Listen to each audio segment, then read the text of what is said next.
Good morning students. आज हम पढ़ रहे हैं वे आँखें कविता का शेष भाग। इसमें पद क्रमांक 1 और 2 अंधकार की गुहा सरीखी से लेकर सदिश बह खिसका तक, और दूसरा है लहराते वे खेत दृगों में से लेकर गया जवानी ही में मारा, यहाँ तक स्पष्ट किए थे। आगे है पद क्रमांक 3 में बिका दिया घर द्वार महाजन ने, न ब्याज की कौड़ी छोड़ी, रह रह कर आंखों में चुभती वह, कुर्क हुई बरघों की जोड़ी, उजरी उसके सिवा किसे कब, पास दुहाने आने देती, उजड़ गई जो सुख की खेती।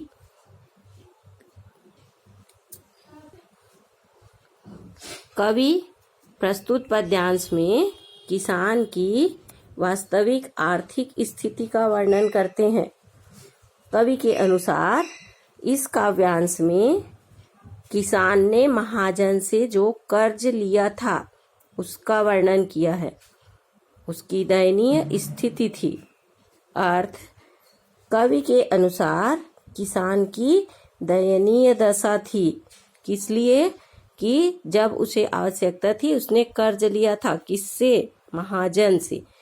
महाजन ने ब्याज की कौड़ी, माने जैसे आज रुपया है और उसकी इकाई पैसा है, 1 पैसा को कहा जाता था। इसके कहने का तात्पर्य है कि महाजन पूरा हिसाब कर ब्याज ले लिया और इसके लिए उसने उसका घर द्वार बिकवा दिया। बिका दिया घर द्वार महाजन ने, न ब्याज की कौड़ी छोड़ी। उसका घर द्वार सब कुछ बिक गया। 1-1 पाई वसूल करने के लिए उसने ब्याज की एक भी कौड़ी नहीं छोड़ी। रह रह कर आंखों में चुभती वह, कुर्क हुई बरघों की जोड़ी। बरघों की जोड़ी माने उसके बैलों की जोड़ी। अब किसान था तो किसान के पास पशुधन थे, हल चलाने के लिए हृष्ट पुष्ट बैल थे, जिसको कुर्क नीलामी कर दी गई। किसान को बार बार वह याद आती थी, उजरी उसके सिवा किसे कब, पास दुहाने आने देती।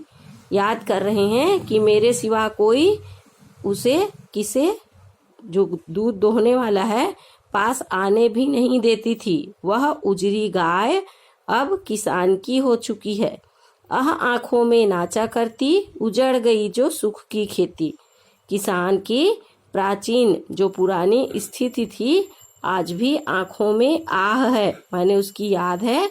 उजड़ गई जो सुख की खेती से तात्पर्य है किसान था, फसल होती थी, घर परिवार में सदस्य थे, इस प्रकार जो उसका सुखी जीवन था वह अब नष्ट हो चुका है। इसमें विशेषताएं हैं।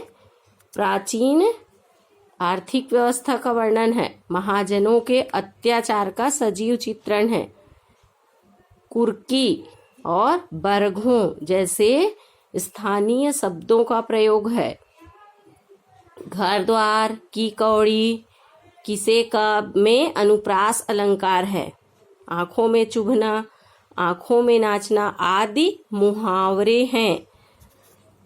अगला है बिना दवा दर्पण के घरनी, स्वर्ग चली आंखें आती भर, देख रेख के बिना दुधमुही बिटिया, 2 दिन बाद गई मर। इसमें ये एक भाग है और ये घर में विधवा रही पतोहू, लक्ष्मी थी यद्यपि पतिघातिन, पकड़ मंगाया कोतवाल ने, डूब कुएं में मरी एक दिन। प्रसंग प्रस्तुत पद्यांश में कवि ने किसान की पारिवारिक दशा का वर्णन किया है। कवि के अनुसार ये अर्थ है। अब कवि के अनुसार बिना दवा दर्पण के घरनी, स्वर्ग चली आंखें भर आती। घरनी माने है पत्नी और दवा दर्पण ये स्थानीय शब्द है, माने उसको कुछ सुख सुविधाएं नहीं थी और जब बहुत ज्यादा तबीयत खराब हुई, आवश्यकता पड़ी तो दवाइयाँ भी नहीं थी। तो देख रेख के अभाव में, दवाई के अभाव में उसकी पत्नी चल बसी, माने उसकी पत्नी की मृत्यु हो गई।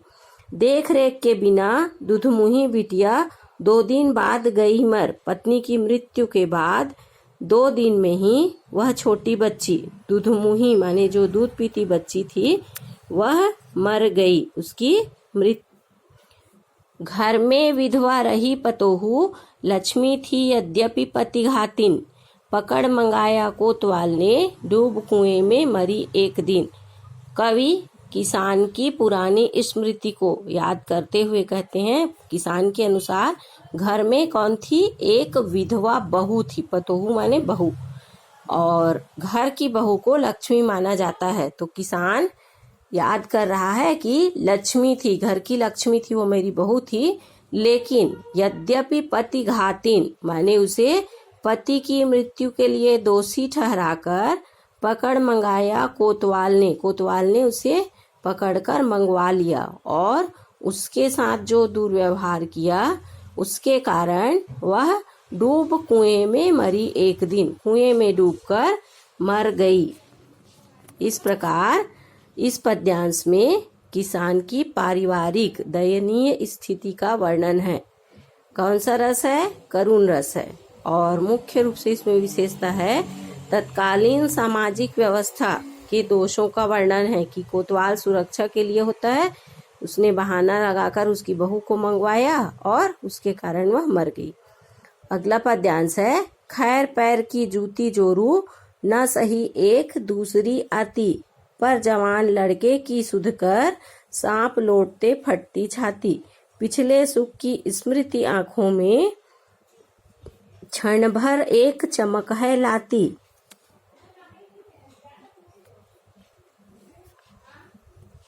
तुरत शून्य में पड़ वह किसान, तीखी नोक सदृश बन जाती। प्रसंग, प्रस्तुत पद्यांश में कवि ने किसान की मनोदशा का संवेदनशील चित्रण किया है कि उस समय में उसकी मन की क्या दशा थी, मन की क्या स्थिति थी। अर्थ, प्रस्तुत काव्यांश में किसान की मनोदशा को बताते हुए कवि कहते हैं कि किसान को अपनी पत्नी की मृत्यु का दुख नहीं है, मतलब अधिक दुख नहीं है। खैर पैर की जूती जोरू, न सही एक दूसरी आती। यहाँ तक का तात्पर्य है कि किसान को ये लग रहा था कि पत्नी तो जोरू माने है पत्नी, पैर की जूती है, एक न सही दूसरी आती, दूसरी ले आते, शादी हो जाती है और तुरंत दूसरी पत्नी आ जाती। पर जवान लड़के की सुध कर, सांप लौटते फटती छाती। छाती फटना माने बहुत अधिक दुख होना, और सांप लौटना माने अधिक कष्ट होना। याद आते ही किसकी? बेटे की, जवान बेटे की को सुध करना माने याद करना। याद करके किसान की छाती फटती थी, बहुत ज्यादा उसे कष्ट दुख होता था कि जवान बेटा मारा गया है। पिछले सुख की स्मृति आंखों में, स्मृति माने होती है यादें। पिछले सुख कौन सा? कि फसल होती थी, किसान का भरा पूरा परिवार था और सब कुछ अच्छे से चल रहा था। इन यादों को करके क्षण भर एक चमक है लाती। चमक आ जाती है किसमें? किसान की इन आंखों में, कि वह भी दिन था जब फसल होती थी, मेरा परिवार था और हम लोग बहुत सुखी थे। तुरंत शून्य में गढ़ वह चितवन, तीखी नोक सदृश बन जाती।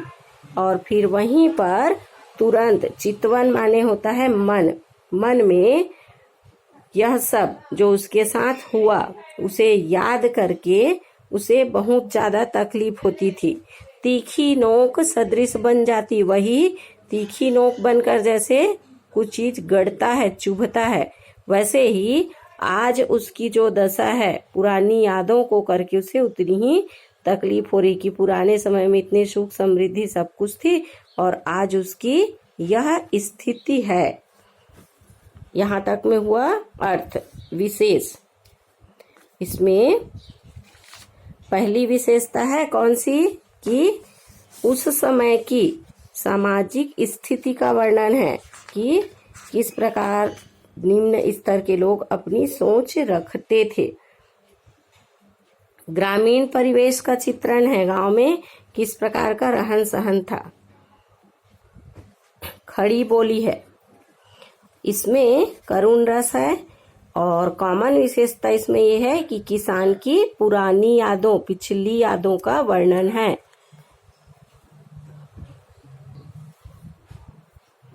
इसमें नीचे प्रश्न उत्तर देखेंगे, ध्यान पूर्वक पढ़िए।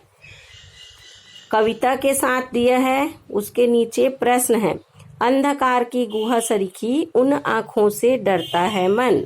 हमने कविता में पढ़ा और इसका अर्थ पहले आप समझिए कि अर्थ क्या है। जो अर्थ समझे थे उसके आधार पर प्रश्न है। आमतौर पर हमें किन बातों से डर लगता है?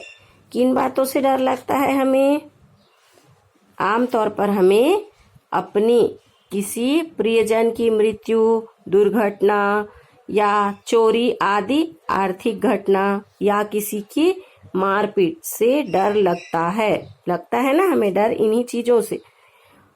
ख है, उन आँखों से किसकी ओर संकेत किया गया है? किसकी ओर संकेत किया गया है? पूरा पाठ ही है, पाठ का शीर्षक है वे आँखें। किसकी आँखें हैं? भारतीय किसान की दयनीय स्थिति उन आँखों से के द्वारा भारतीय किसान की दयनीय स्थिति की ओर संकेत किया गया है। अगला प्रश्न है, कवि को उन आँखों से डर क्यों लगता है? कवि ने कहा है ना, उन आँखों से डरता है मन। क्यों डरता है? क्योंकि किसान की इन आँखों में बहुत ज्यादा पीड़ा है और किसान की ये आँखें निराशा रूपी अंधकार है, इसलिए इन आँखों में देखने से डर लगता है। डरते हुए भी कवि ने किसान की आँखों की पीड़ा का वर्णन क्यों किया है? कवि ने इसका वर्णन इसलिए कि भारतीय किसान की वास्तविक स्थिति, वास्तविक दशा हम सब जान पाए। यथार्थ माने वास्तविकता क्या है कि महाजनों और जो थानेदार थे, कर्मचारी थे, किसके? जमींदार के, उनकी वास्तविकता को बताने के लिए कि किन कारणों से भारतीय किसान की इस प्रकार की दशा होती थी। यदि कवि उन आँखों से नहीं डरता, क्या तब भी वह कविता लिखता?